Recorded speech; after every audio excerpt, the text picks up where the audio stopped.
যদি ধনী হতে চাও, বেশি বেশি ভ্রমণ করো। আসসালামু আলাইকুম, কেমন আছেন সবাই? আরও নতুন একটি ভিডিও নিয়ে চলে আসলাম আপনাদের মাঝে। তো আমরা স্কুল থেকে শিক্ষা সফরে উদ্দেশ্যে ভ্রমণ করছি। আসলে ভ্রমণ করার জন্য আপনাকে ধনী হতে হবে না। ভ্রমণ মানুষের জ্ঞানের পরিবৃদ্ধি করতে সাহায্য করে। এই জন্যই প্রতিবারের ন্যায় আমরা এবারও স্কুল থেকে শিক্ষা সফরের উদ্দেশ্যে ভ্রমণে বের হয়েছি। তো এখানে আমরা এবার যাচ্ছি রাজশাহী সাফিনা পার্ক। তো সেখানে যাওয়ার আগে আমরা সকালের নাস্তার জন্য বিরতি দিয়েছি রাজশাহী ভার্সিটিতে, যেন আমাদের শিক্ষার্থীরা এই রাজশাহী ভার্সিটিটা দেখতে পারে এবং এখান থেকে শিক্ষা নিতে পারে এবং তাদের যেন পড়াশোনার প্রতি আরও আগ্রহটা বেশি বাড়ে, যে আমিও বড় হয়ে বা ভালো পড়াশোনা করে এমন একটা বিশ্ববিদ্যালয়ে যেন পড়তে পারি বা পড়ার সুযোগ হয়। তাদের যেন পড়াশোনার প্রতি খুবই আগ্রহ বাড়ে। এজন্য আমরা এভাবে চিন্তা করেছি যে নাস্তার বিরতিটা রাজশাহী ভার্সিটিতে দিলে কেমন হয়। তো আমরা ওখান থেকে নাস্তা শেষ করে এসে সাফিনা পার্কের উদ্দেশ্যে রওনা দিয়ে শেষ পর্যন্ত এখানে পৌঁছে গিয়েছি। এই তো এখানে এখন হচ্ছে আমাদের স্যাররা টিকিট কাউন্টারের লোকদের সাথে কথা বলছে, আর আমরা সবাই দাঁড়িয়ে আছি ভেতরে ঢোকার জন্য। তো আসলে এই সময়টাতে অনেক ভিড় থাকে, এতটাই ভিড় থাকে যেন শুধু মানুষ আর মানুষ। তো আমি আগেই ভেতরে ঢুকে গিয়ে ভাবলাম আমাদের স্কুলে যারা যারা প্রবেশ করছে তাদের একটা ভিডিও ক্লিপ নিয়ে নেই। তো এই তো সবাই ভেতরে ঢোকার পর দেখছি ভেতরটা এক নজরে দেখে চোখে মনে হচ্ছে যে কোন দিকে তাকাবো বা কী করব কিছুই বুঝতে পারছি না। কেমন যেন এতটা নতুন নতুন লাগছিল, মনে হচ্ছে যেন এমনটা যেন জীবনে কখনো দেখিনি। ঠিক তেমনটাই আসলে। এই পার্কে তো কখনো আসা হয় নাই, দেখা হয় নাই, এই প্রথম দেখার সুযোগ হচ্ছে। যেদিকেই তাকাচ্ছি সেদিকেই নতুনত্বের ছোঁয়া, মানে সব কিছুই কেমন যেন নতুন নতুন লাগছে। আর নতুন লাগবেই না বা কেন বলেন? এখানে তো এই প্রথম এসেছি, এর আগে তো আসা হয় নাই। আসলে আমাদের মাঝে মাঝে এভাবে ভ্রমণ করা উচিত। ভ্রমণ মানুষের জ্ঞানের পরিধি বৃদ্ধি করতে খুবই সাহায্য করে। আসলে বয়সের সাথে বুদ্ধি বাড়ে, আর ভ্রমণের সাথে অভিজ্ঞতা বাড়ে।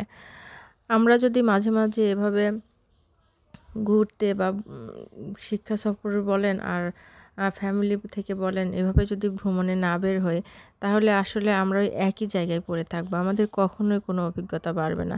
আসলে কুসংস্কার, গোঁড়ামি এবং সংকীর্ণতার জন্য ভ্রমণ হলো মহা ঔষধ। আপনি যেখানেই যান না কেন, সেটা কোনো না কোনোভাবে আপনার অংশ হয়ে যাবে। ভ্রমণ ছাড়া মেধা বিকাশ কখনোই সম্ভব না। এই জন্য আমাদের একটু সুযোগ পেলেই ভ্রমণের উদ্দেশ্যে বের হওয়া উচিত। প্রতি বছর এমন একটি জায়গায় ভ্রমণ করা উচিত যেখানে এর আগে কখনোই যাওয়া হয়নি। আমার ব্যক্তিগতভাবে আমার যেখানে কখনো যাওয়া হয়নি সেখানে যেতে খুবই ভালো লাগে, আর যেখানে একবার যাওয়া হয়েছে সেখানে আমার মোটেও যেতে ভালো লাগে না। তো যাই হোক, এখানে আমার আম্মু আর আমার একমাত্র মেয়ে, একটু ছবি উঠে নিলাম। আসলে সময়ের সাথে সাথে জীবনের সব কিছু বদলে যায়, কিন্তু স্মৃতি কখনোই বদলায় না। এই যে আজকে এখান থেকে ঘুরে যাচ্ছি, বেরিয়ে যাচ্ছি, এই পরিবেশের সঙ্গে কত স্মৃতি, কত কথা আমাদের মনে গেঁথে থাকবে। এই দিনটা তো আর কখনোই পাবো না, কিন্তু এই যে মনের মধ্যে সব কিছু গেঁথে নিয়ে গেলাম, এটা কি কখনো ভোলা সম্ভব হবে?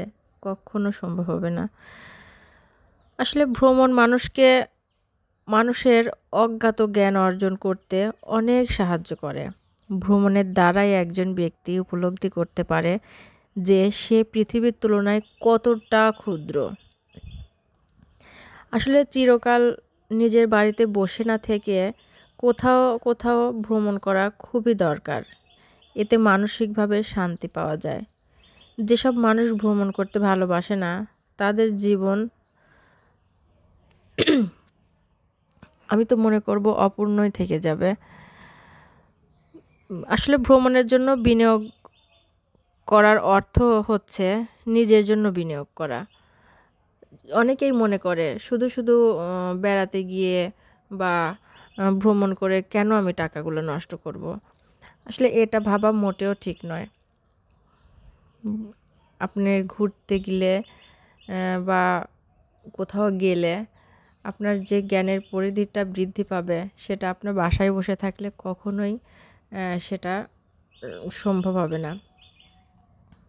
আসলে সাফিনা পার্কের এক প্রান্ত থেকে যখনই অন্য প্রান্তে যাচ্ছি, তখনই মনে হচ্ছে যে এই পাশের চেয়ে ওই পাশটা হয়তো বেশি সুন্দর, বা ওই পাশের থেকে ওই পাশে হয়তো বেশি সুন্দর। মানে যেখানে যাচ্ছি সেখানটাই মনে হচ্ছে কি এই পাশটার চেয়ে ওই পাশটা বেশি সুন্দর, এমনটা মনে হওয়ার কারণ আসলে সব দিকটাই খুবই সুন্দর।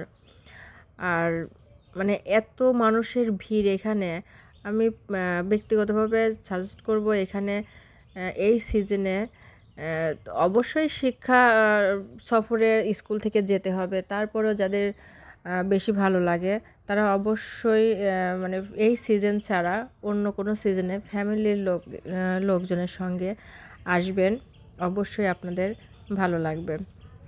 তো এখানে স্পিড বোটে আমার মেয়ে উঠতে চাচ্ছিল, কিন্তু আমি উঠতে নিষেধ করলাম, কারণ স্যার আমাদের 1 ঘন্টা সময় বেঁধে দিয়েছে যে 1 ঘন্টার মধ্যে আপনারা ঘুরে সব দিকটা একটু দেখে আসবেন, তারপর আমরা 4টার দিকে খাবার পরিবেশন করব। সেহেতু 1 ঘন্টার মধ্যে আমাদের সব এরিয়াটা ঘুরে দেখতে হবে। আর মেয়েকে যদি স্পিড বোটে উঠায় তাহলে এখানে টিকিট দিতে, সিরিয়ালে দাঁড়াতে, বেড়াতে এখানে অনেকটা সময় কেটে যাবে। এই জন্য মেয়েকে বোঝাচ্ছিলাম, বাবা তুমি সবটা দেখো, আর স্পিড বোটে তোমাকে অন্যদিন অন্য কোথাও আমি ওঠাবো। তো মেয়েও সেইভাবে সবটা আমার সঙ্গে ঘুরে ঘুরে দেখছিল। এখানে পাহাড়ের মতো, ও ওখানে উঠতে চাচ্ছিল, আমার তো খুবই ভয় লাগছিল। তারপর বললাম ভয়কে তো জয় করতেই হবে, এটাই তো আমাদের শিক্ষা। ঠিক আছে ওঠো, তখন ওকে সাবধানের সঙ্গে উঠতে বললাম। তো ওরাও উঠলো, ওখানে কয়েকটা ছবি নিলাম আর 4-5টা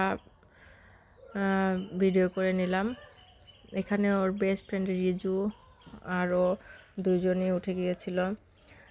তো এই এখন যে এরিয়াটা দেখতে পাচ্ছেন খুব সুন্দর কালারিং ছাতা দিয়ে করেছে, সরাসরি দেখতে অসম্ভব সুন্দর। তো ওই পাশটার এরিয়াতে যেতে নাকি এক্সট্রা টিকিট কাটতে হয়। তো আমি আসলে এক্সট্রা কোনো টিকিট কাটার ঝামেলার মধ্যেই যেতে চাচ্ছিলাম না, জন্য অনেক দূর থেকেই দেখছিলাম, কারণ টিকিট কাটার লাইনে দাঁড়াতে হলে আমাকে অনেকটা সময় ব্যয় করতে হবে, আর সেই সময়টা আমাদের হাতে ছিল না। তো আপনারা যদি কখনো ফ্রি সময় আসেন অবশ্যই কাছে গিয়ে দেখবেন। আর এখানে আমার মেয়ে সাফিনা পার্কে যাওয়ার আগে ইউটিউবে কথা বলা গাছ দেখেছিল, তো আমাকে বারবার বলছিল, মা কথা বলা গাছ তো দেখলাম না, আমাকে কথা বলা গাছ দেখাও। তো ওকে শেষ পর্যন্ত কথা বলা গাছ খুঁজে পেলাম। ও তো কথা বলা গাছ সরাসরি দেখতে পেয়ে খুব খুশি।